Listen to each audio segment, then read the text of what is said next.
पैसों के सामने रिश्तों का कोई मोल नहीं। एक दिल छू लेने वाली कहानी। देखिए मम्मी जी, हेमा ने मुन्ने के लिए क्या खरीदारी की है। कनिष्का और जिगर ने यह कहकर सारा सामान अपनी सास सुलेखा के सामने बिखेर दिया।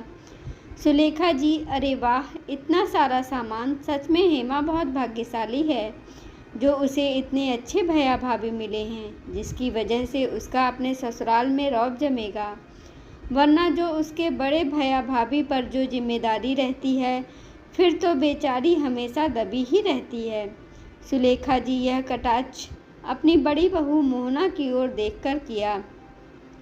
सुलेखा जी के 2 बेटे और एक बेटी थी। बड़ा बेटा शैलेश जो एक छोटी सी कंपनी में काम करता था और छोटा बेटा जिगर जो एक बड़ी कंपनी में काम करता था। बेटी हेमा जिसकी शादी हो चुकी थी। सुलेखा जी के पति की आकस्मिक मृत्यु से शैलेश को कम उम्र में ही अपनी पढ़ाई छोड़नी पड़ी, गृहस्थी का भार उठाना पड़ा, पर उसने अपने भाई बहन के परवरिश में कोई भी कमी नहीं छोड़ी। खुद तो पढ़ नहीं पाया, पर जिगर को इस काबिल बनाया कि आज वह जहाँ पर है वहाँ तक पहुँच सके।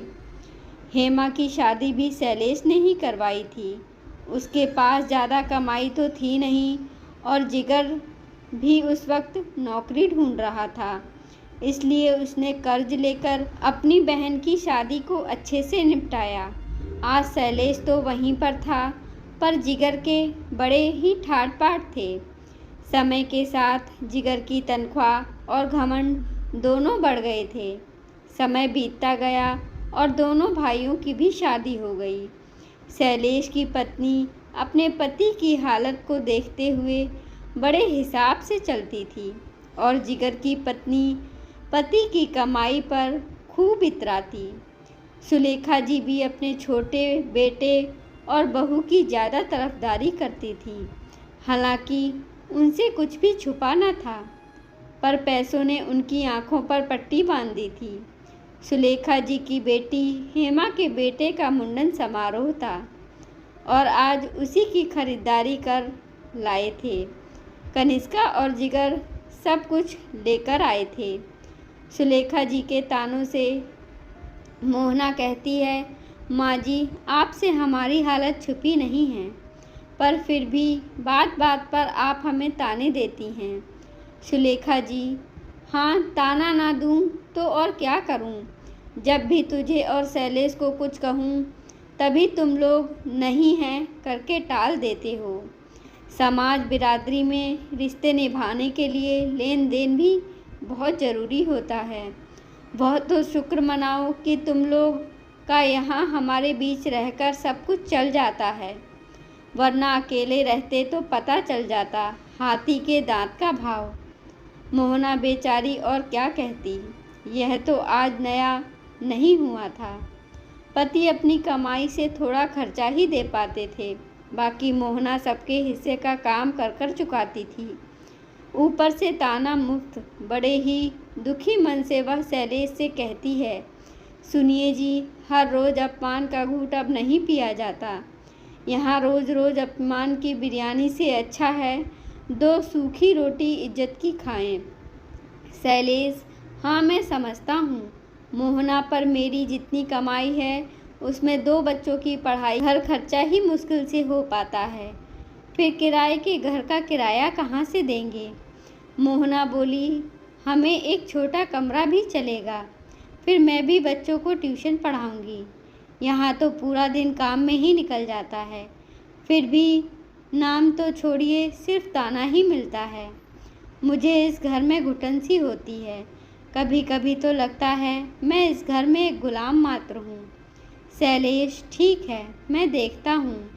कुछ दिनों बाद शैलेश माँ से बोला, मैं अपने परिवार के साथ अलग रहने जा रहा हूँ। सुलेखा जी, देर से ही सही, पर तुझे अक्ल तो आई और अब तुझे पता चलेगा असल में घर चलाना किसे कहते हैं। यहाँ तो छोटे भाई ने सब संभाल रखा था। शैलेश माँ से बोला, किसको किसने संभाला है यह तो आप भी जानती हैं, पर सिर्फ कमाई को नज़र में रखकर भेदभाव कर कर आपने आज मेरे सारे कर्तव्यों को नज़रअंदाज कर दिया।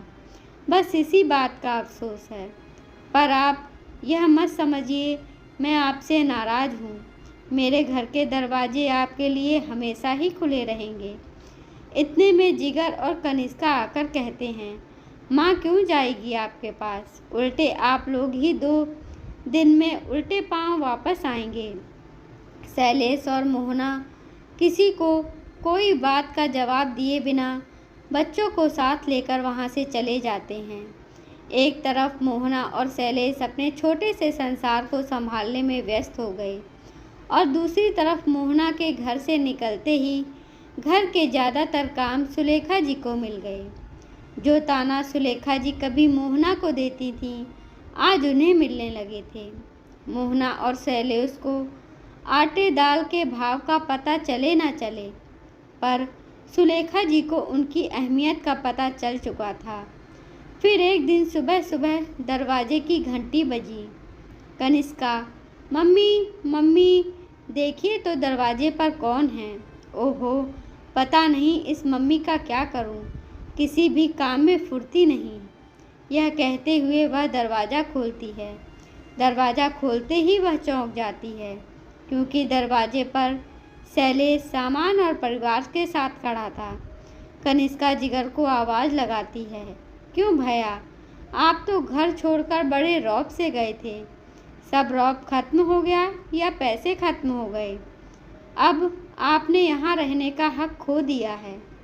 पीछे से सुलेखा जी कहती हैं, और किसने छीना उसका हक?